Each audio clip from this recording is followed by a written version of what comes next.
హరే కృష్ణ. అసలు దేవాలయాల్లో అత్యంత విలువైన రత్న భాండాగారాలు ఎందుకున్నాయి? ప్రాచీన కాలంలో రాజులు అంతంత సంపదను దేవాలయాలకు ఎందుకు దానం చేశారు? అసలు ఈ యొక్క డబ్బును, నగలను, ఆభరణాలను, బంగారాన్ని ప్రజాసేవకు ఉపయోగించకుండా వేలాది సంవత్సరాలుగా ఖజానాలో ఎందుకు దాచారు? మళ్ళీ వీటన్నిటినీ భద్రపరచడానికి, సురక్షితంగా ఉంచడానికి పాములను కాపలాగా ఎందుకు పెట్టారు? వీటన్నిటినీ ఈరోజు మనము చర్చలో తెలుసుకుందాం. జగన్నాథపురి మందిర వింతలు విశేషాలు మొదటి భాగంలో. ఈ యొక్క రత్న భాండాగారాన్ని చివరిసారిగా 1978లో 46 సంవత్సరాల కిందట తెరిచారు. మళ్ళీ 2024లో ఇప్పుడు తెరుస్తూ ఉన్నారు. ఈ యొక్క పాముల బుసబుసలు వినిపిస్తూ ఉన్నాయని అధికారులు హడలిపోయారు, భయపడ్డారు. వాటిని తెరిచినప్పుడు అవి మీద పడతాయేమో, చంపుతామని భయపడ్డారు. కానీ వాళ్ళు అతి కష్టం మీద ప్రయాసల కోర్చి తెరిచినప్పుడు అక్కడ ఏ పాములు లేవు. వాళ్ళు ఊపిరి పీల్చుకున్నారు. ఇప్పుడు ఆనందంగా ఆ యొక్క సంపదను బయటకు తరలిస్తూ ఉన్నారు. ఇప్పుడు అక్కడ ఎంత బంగారం ఉంది అనేది వాళ్ళు తేలుస్తూ ఉన్నారు. అయితే మనం మొదట్లో అనుకున్నట్టుగా ఈ ప్రశ్నలు అనేవి సామాన్య మానవుని మదిని తొలుస్తూ ఉన్నాయి. అసలు ఇవన్నీ ఎందుకు ఉన్నాయి, వాటి ఉద్దేశం ఏమిటి, అవన్నీ ఇప్పుడు తెలుసుకుందాం. మొట్టమొదట మనము రాజు యొక్క బాధ్యతల గురించి తెలుసుకుందాం. రాజు భగవంతుని యొక్క అధికార ప్రతినిధి. తన్ను నరదేవ్ అంటారు.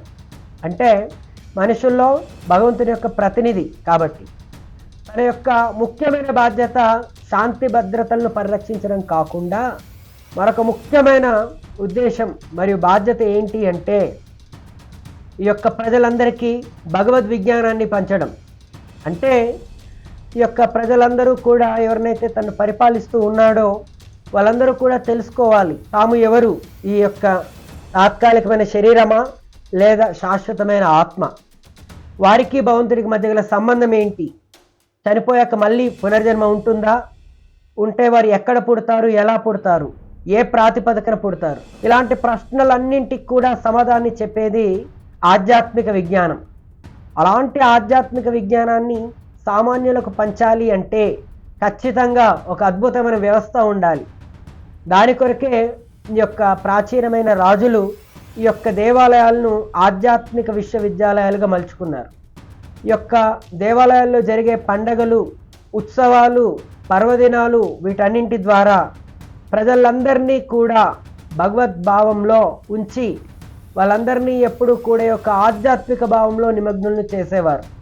వాళ్ళందరికీ కూడా ఈ జీవితంలో అత్యంత ముఖ్యమైన ఆధ్యాత్మిక చింతన గురించి చెప్పడానికి ఈ యొక్క దేవాలయాలను వాళ్ళు ఉపయోగించారు. కాబట్టే వాళ్ళు ఈ యొక్క దేవాలయాలు అత్యంత విలువైన సంపదను రత్న భాండాగారాల రూపంలో ఉంచేవారు. మొదటి విషయం, వాళ్ళు భగవంతుడు అందరికంటే గొప్పవాడు, సర్వాన్ని సృష్టించిన వ్యక్తి. ఆయన కోసం ఎంత ఖర్చు పెట్టినా తప్పులేదు.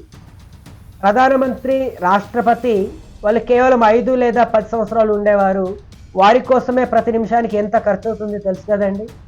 అలాగే మరి విశ్వమంతటికి ప్రభు అయిన భగవంతుడికి మరి ఇంకెంత ఖర్చు పెట్టాలి చెప్పండి. అందుకే మరి భగవంతుడిని విశేషంగా సేవ చేయడానికి, అలంకరించడానికి ఎన్నో గొప్ప నగలు ఇచ్చేవారు అనమాట. అది మొదటి ఉద్దేశం. రెండోది, ఈ యొక్క ఆధ్యాత్మిక ప్రచారం, ఈ యొక్క భగవద్ విజ్ఞానం అందరికీ అందడం కొరకు ఈ యొక్క దేవాలయాల్లో ఎన్నో సత్సంగాలు జరిగేవి, అందరికీ ఉచితంగా ప్రసాదం లభించేది. ఇలాంటి సేవలన్నీ కూడా తరతరాల వరకు కూడా జరగడానికి వీలుగా ఎంతో సంపదను మందిరాల్లో ఉంచేవారు. ఏ సమయంలోనైనా సరే, ఎప్పటికైనా సరే మందిరాలు ఎవరిపైన ఆధారపడకూడదు అనే ఉద్దేశంతో వీలైనంతగా ఈ యొక్క మందిర ఖజానాలో వీలైనన్ని బంగారు ఆభరణాలు సంపదను ఉంచేవారు అన్నమాట.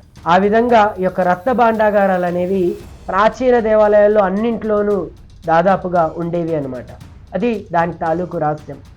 రెండవది, ఈ యొక్క పాములను అక్కడ రక్షణగా ఎందుకు పెడుతున్నారు అంటే చాలా సులువుగా అర్థం చేసుకోవచ్చు.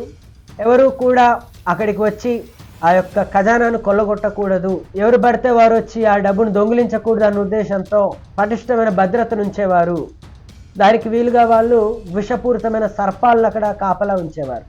ఆ విధంగా వేల సంవత్సరాల తర్వాత కూడా అక్కడ పాములు ఉండి వాటిని ఆ నిధిని చక్కగా కాపాడుకునేవి. ఈ విధంగా ఈ యొక్క రత్న భాండాగారంలో వేరే ఏ రహస్యము లేదండి. ఇది ప్రజలందరికీ సేవ చేసుకోవడానికి వీలుగా, భగవద్ విజ్ఞానాన్ని మందిరాల ద్వారా పంచడానికి వీలుగా రాజులు అక్కడ ఈ యొక్క ఆభరణాలను, నగలను ఖజానాలో ఉంచేవారు. ఒకటి, భగవంతుడికి వ్యక్తిగతంగా అలంకరణ చేయడానికి.